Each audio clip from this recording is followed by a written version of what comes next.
जैसा कि हम सब ने आभास भी किया कि कोविड के बाद जी चाहे वो मेडिसिन की कोई पैथी हो, पूरी दुनिया में एक नई सोच भी विकसित हुई है कि क्यों ना हम कुछ अपनी लाइफ में ऐसा करते रहें कि हम बीमार पड़े ही ना। जी और बीमार पड़ने के बाद तो ठीक है, कोई मेडिसिन के डॉक्टर के पास जाएंगे, कोई होम्योपैथी के, कोई आपके पास आएंगे, और उसके लिए मतलब कि हर पैथी में मुझे इतनी डिटेल नहीं पता। इस तरह की बचावकारी दवाइयाँ भी हैं जिसको इंग्लिश में बोलते हैं प्रोफाइलेक्टिक मेडिसिन्स।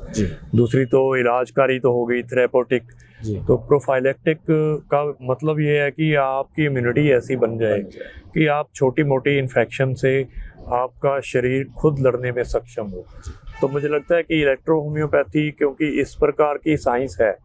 जो बहुत बारीकी से और बहुत एक रूट लेवल से शुरू होती है, तो इसमें भी ऐसी चीज़ें होंगी, तो आप बताएंगे। जी मान साहब, इसमें बिल्कुल ये संभव है, क्योंकि हम जो डायग्नोज करते हैं उसमें हमारा फर्स्ट डायग्नोज ही टेम्परामेंट पर होता है। जो हमारी पैथी में जो हमें पढ़ाया जाता है, हमारे दो तरह के टेम्परामेंट हम लेकर चलते हैं। वैसे तो टोटल 3 होते हैं, एक सैंग्यून ब्लड और लिम्फ, जिसको हम रक्त और रस पे ये जो पैथी काम करती है। किसी का मिक्स भी होता है, लेकिन मिक्स टेम्परामेंट में भी हम ये देखते हैं कि इस पर कौन सा टेम्परामेंट ज़्यादा प्रभावी है, कौन से ऑर्गन्स इसके ज़्यादा बीमार इसको कर सकते हैं। तो जो आपने कहा कि जो किसी भी बीमारी से पहले या प्रिकॉशन के तौर पर आप टेम्परामेंटल दवाई अगर हमेशा लेते रहेंगे, तो ये जो भी सीजनल होते हैं या जिस तरह के वायरस आते हैं या कोई वायरल होता है, इन चीज़ों से आप बचे रहेंगे। तो इसमें बिल्कुल मान साहब, क्योंकि ये हर्बल दवाएं हैं, जड़ी बूटियों पेड़ पौधों से बनती हैं, मेडिसिनल प्लांट से बनती हैं, और बिल्कुल पुरानी पत्ती के हिसाब से कोहोवेशन होकर बनती है, तो ये सभी चीज़ों से बचाती है। बल्कि हमारे काउंसिल के, हरियाणा के काउंसिल के जो चेयरमैन हैं, उन्होंने कोविड में हज़ारों किट फ्री बांटी सरकारी और गैर सरकारी लोगों को। तो मतलब कि उसमें भी कारगर है। और मेरा ये भी सवाल है कि आप कुछ टाइम से इसकी प्रैक्टिस कर रहे हैं, लेकिन आपसे ज़्यादा अनुभवी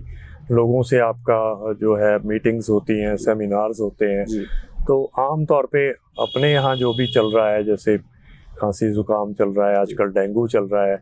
तो किन चीज़ों के लिए पेशेंट आपको ज़्यादा अप्रोच कर रहे हैं कि जी ये समस्या जो है हमें परेशान कर रही है, दवा वगैरह भी हमने ली है लेकिन कुछ परमानेंट नहीं निकल के आ रहा, कुछ दिन के बाद हमें फिर उसी समस्या से जूझना पड़ रहा है। जो जानते हैं और जो एक बार आ गए, वो नेचुरल सी बात है, इलेक्ट्रो होम्योपैथी को जान गए,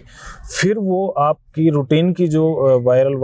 जो चीज़ें होती हैं या मौसम की चीज़ें होती हैं, जो बीमारियां होती हैं, उनके लिए भी हमारे पास आते हैं और उनको तुरंत रिलीफ भी मिलता है उसमें।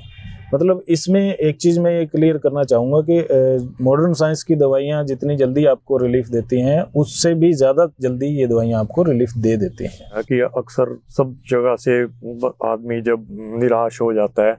तो तब वो इधर उधर सोचता है कि और कुछ देखते हैं कि डॉक्टर्स ने तो कहा है कि ये लाइलाज है या इलाज बहुत लंबा चलेगा। तो लेकिन इसमें एक संशय जो होम्योपैथी को लेकर के रहता है कि इलाज तो उसमें होता है सबका, और जो उसकी अनुपालना कर रहे हैं वो तो ऐसे भी हैं कई लोग जो और कोई मेडिसिन लेते ही नहीं, लेकिन समय उसमें काफ़ी लगता है। तो इसमें भी समय वाली बात है, क्योंकि आजकल देखिए फास्ट फूड का ज़माना है, हालांकि वो अच्छी बात नहीं है, और उसी तरह से ही पेशेंट ये भी चाहता है कि इधर से मैंने दवा खाई और उधर मेरा रोग समाप्त। तो इसमें इसकी अवधि कैसे रहती है?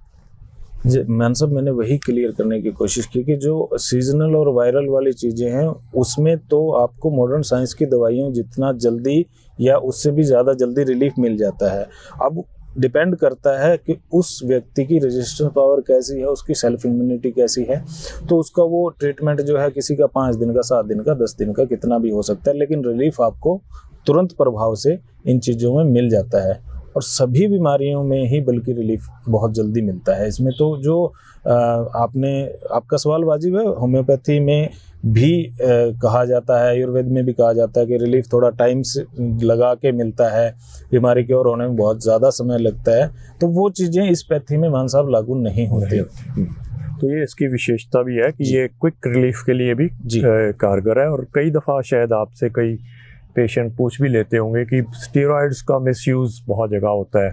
तो इसमें भी क्या स्टीरॉइड्स का कहीं प्रयोग है, या ऐसा बिल्कुल उसके साथ तो कोई मेल ही नहीं है इसका? नहीं, हो ही नहीं सकता मान साहब ये, बल्कि हमारी जो दवाएं हैं जो पुराने टाइम से